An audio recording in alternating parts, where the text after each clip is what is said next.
Infelizmente, as pessoas não tinham onde morar, um indicava para o outro. À noite eles faziam o piquete entre eles. E assim começou a ocupação. Os colegas ajudam, os vizinhos ajudam, final de semana vai encher uma laje, tá a comunidade lá.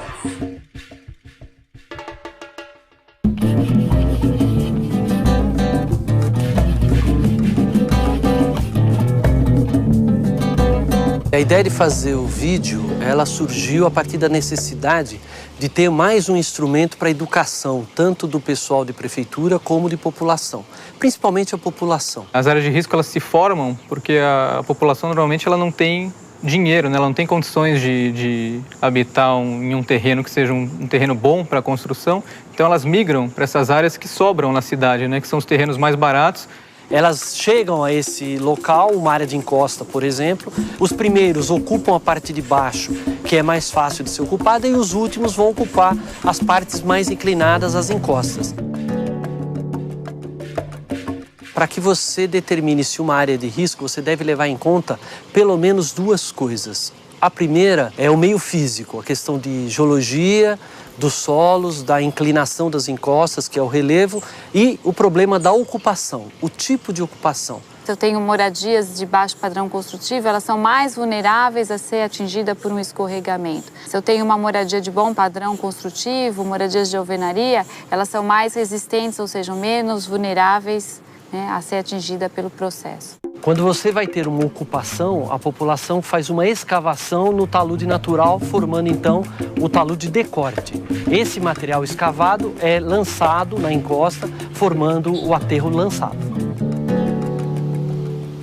O que a gente observa normalmente nas áreas de risco é a distância que a moradia está com relação à base e ao topo do talude ou da encosta. Quanto mais próximo da base ela estiver, mais fácil de ser atingida por um deslizamento. E quanto mais próximo ela estiver do topo do talude, mais fácil do deslizamento ocorrer e afetar a estrutura da moradia. Vocês veem aqui que nós temos aqui um conjunto de casas que estão bem coladas no barranco. Se a gente tiver um deslizamento aqui, esse deslizamento vai pegar esse fundo dessas casas. A casa deveria estar mais afastada do barranco, não é? O que a gente tem orientado é que a população não façam esses tipos de cortes, né? Evite fazer o lançamento da sua água servida na casa, no quintal do vizinho. Observem alguns sinais de movimentação no seu terreno. A população das áreas de risco, ela também pode exercer o que a gente chama de autoproteção. Ou seja, ela pode observar esses sinais que pode acontecer um deslizamento e tomar a providência de chamar a Defesa Civil e sair da sua casa. Defesa Civil, Cristiano? Sim, é que eu tô com uma rachadura aqui na minha casa. Tá, é muito grande? A rachadura tá bem grande, sim. Tá indo de cima a embaixo até o chão. E a largura dela? Mais ou menos de 2 a 3 dedos. Tem mais gente com a senhora aí? Tá, 2 crianças. Nós estaremos encaminhando para a senhora um pessoal qualificado para fazer a vistoria técnica e o acompanhamento do seu caso. Ah, tá bom, então eu aguardo, tá? Obrigado.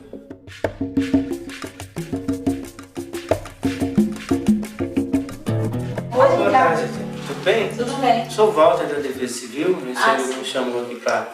Essa rachadura que apareceu, ó. Ah, tá. Pelo que eu vejo nas outras estruturas aqui da casa, pra cá tá bom, né?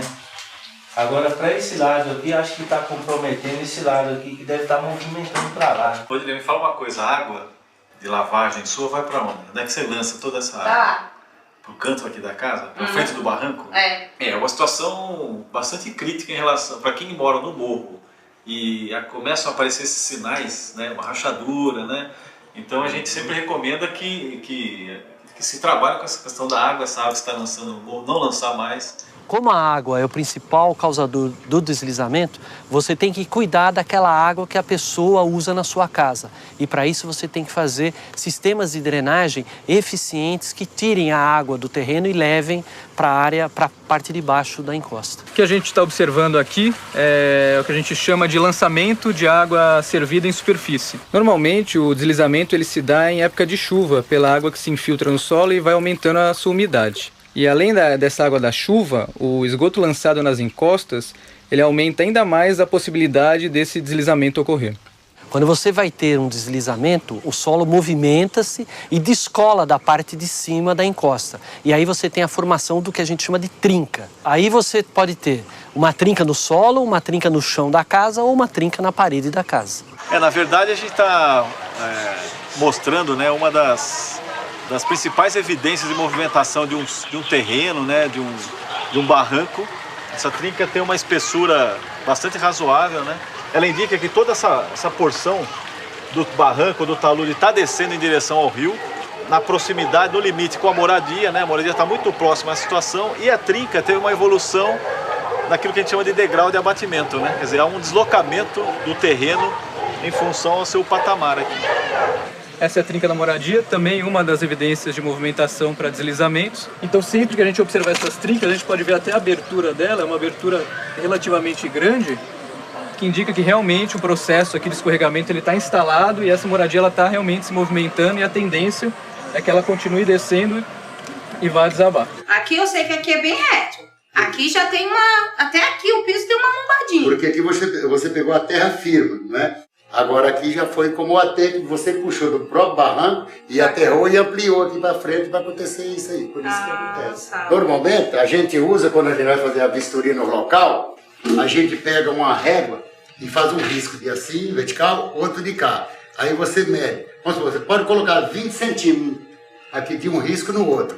E ali os dias você viu que está dilatando, se já deu 21, ou 20,5, ou 22, você pode saber que ela está indo muito mais. Porque se os risquinhos estão se afastando, quer dizer que a própria rachadura está aumentando.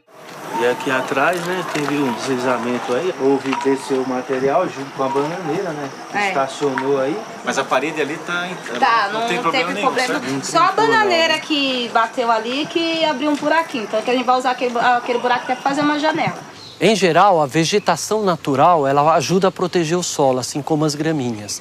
E às vezes nós temos as bananeiras e outros tipos de vegetação que acumulam muita água e é bastante prejudicial à encosta. Em algumas situações, você vai ter postes, árvores e muros exatamente onde o solo está se movimentando.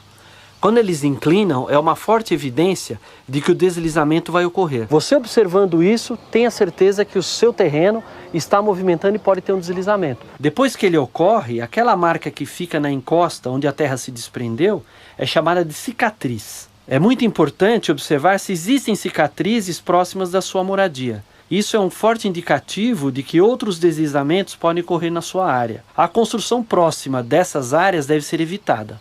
Um outro problema que a gente tem nas áreas de risco, além do aterro lançado, seria o lixo e o entulho que são lançados em costa abaixo. Esse é um material que ele não tem uma resistência, ele não tem uma liga. Quando chove, é mais fácil dele deslizar e atingir as moradias que estão abaixo. A pessoa que mora na parte de cima, ela joga esse lixo, joga esse entulho, ela não sabe que, na verdade, ela gera um risco para o vizinho dele que mora em costa abaixo. Em situações que você tem chuvas, a água do escoamento superficial ou da chuva ou do escoamento concentrado, ela vai remobilizar esse material, esse lixo, e ele pode descer em costa. Então, já tivemos várias situações de escorregamentos em áreas com lixo, né, material que chegou a fazer vítimas fatais. As pessoas vêm de um aluguel difícil, então não tem para onde ir, vai fazendo a sua moradia. Quem não gostaria de morar num local decente? Acho que todos os moradores que moram nessa área vieram para sair do aluguel.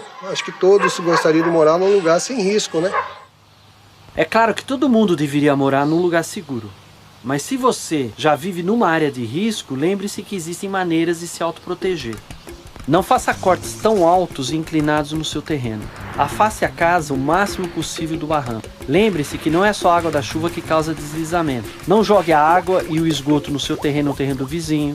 Não jogue lixo, entulho, terra escavada barranco abaixo, que esses materiais também podem deslizar. Fique alerta aos sinais que indicam que o terreno está se movimentando, como as trincas ou rachaduras no chão e nas paredes, a inclinação de postes, árvores, muros.